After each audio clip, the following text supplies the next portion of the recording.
a similar thing the Germans put on there. There's that again. Nicht, N-I-C-H, nicht, für Kugeln. And if you see that on an old German gun, not for bore, same thing. I dare say the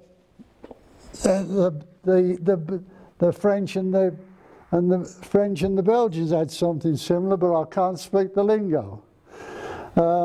Now, okay, so if you don't see nitro-proof in full or NP, assume it is not nitro-approved. More or less. Now, the Belgians had, if you see a Belgian gun, and it has, their nitro-proof mark is kind of a little lion kind of thing. Over the letters PV, a little lion, and the letters over the letters PV, Poudre Viva or something. I can't draw a lion, but it's a rampant lion over the letters PV. The French have got letters like PT and all that kind of thing, and then they've got some system of crowns which signifies single proof, double proof, or treble proof. They really go mad at it. They do. The Austrians again, the same thing. A lot of them got the word nitro, and a lot of the Germans have the word nitro like that on the side.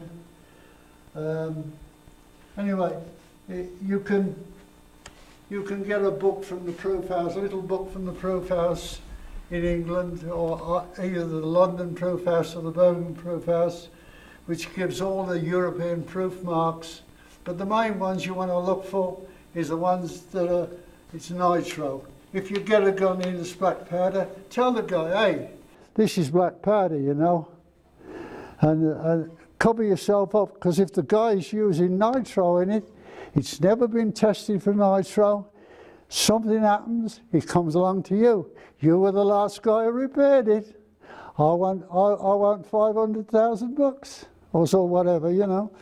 Okay, any questions? You got some questions, Len? No, just like to, when you're through, we'll demonstrate the choke caliper. Okay, well, you're coming over, we'll do that in there, because this is your invention, mate. We'll do it over there, Jack, so that okay. We can, all right, choke is a problem when you're buying or selling guns, or when they come in, and you really ought to know what the chokes are before you sell the gun. Usually on an English gun, your right barrel is a more open choke than your left. Presumably they assume that the birds are not going to try to commit suicide by coming at you. They're usually flying away when you shoot at them, and when they're closer to you, you hit them with the more open bore, and when they're further away, you'll hit them with the tighter bore. Now, of course, when I worked in England, the pay was so abysmally poor that we couldn't afford to buy these instruments as Jack's got there. And so we had to, in our own time, in our lunch breaks, we would have to make our own equipment. And this is a 12 gauge, which are written on here. This is a typical choke caliper. And although they look crude, they're very accurate. And I'd like you to get a little closer if you could, and you can see the difference in the chokes as we use them. This is the right one, and we move it steadily towards the muzzle, and the pointer will, of course, go across and tell us to choke. And I'll do that for you. This one is a cylinder bore. Now we know there's no choke in there at all. And we'll go to the other barrel, and we got just over 5 thousandths of an inch of choke.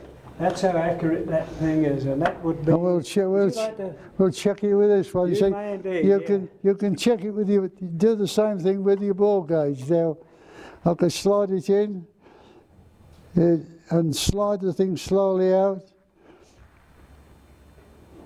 This shows 742, 2, 3, 4, 5, 6, 6.5. That shows 7 there on that one. Now, how many? 7 on that one on the booger. See, you've got it's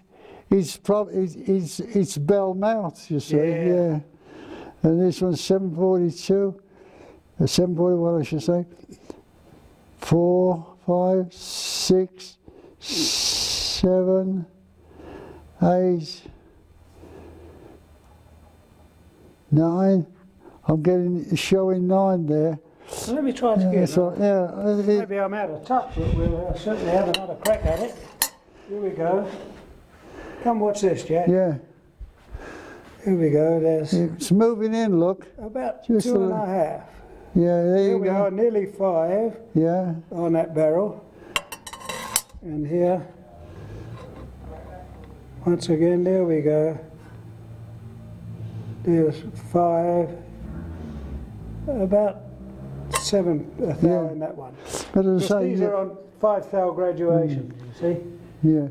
You'll get difference in gauges. I mean, I've got an old English chub gauge over there. I'll read altogether different. Yeah. I mean, this. Trust mine. Here, you might look at these peculiar things here. You'll find that most English gunsmiths would take great pride in their equipment and they'd decorate it. And you may look at these and say, what the hell are they? Well, it's very simple. These are British proof marks.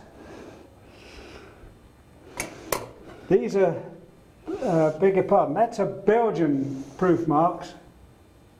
And this, of course, is old-time German under Wilhelm the Kaiser, which is the W, and of course his peculiar crowns.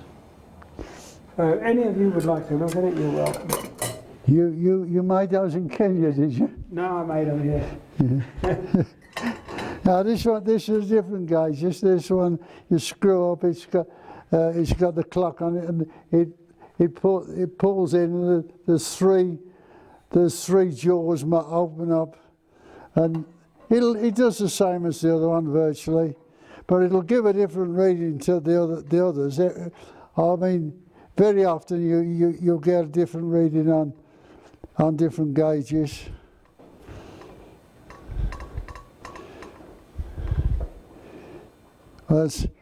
This reads altogether different to the other one. It's 745 on that one, and now we hit the choke. Open it up. Yeah, now that one says 7,000 on that one, just about. That's right. And I say it's a different again. It's very old. This I've had it for donkey's years. Never used the damn thing. I always use this one. This one is American made. This one, glad to say, made by a guy up in he's up in South Dakota. The Shooting Products. Brownells sell these gauges, I believe.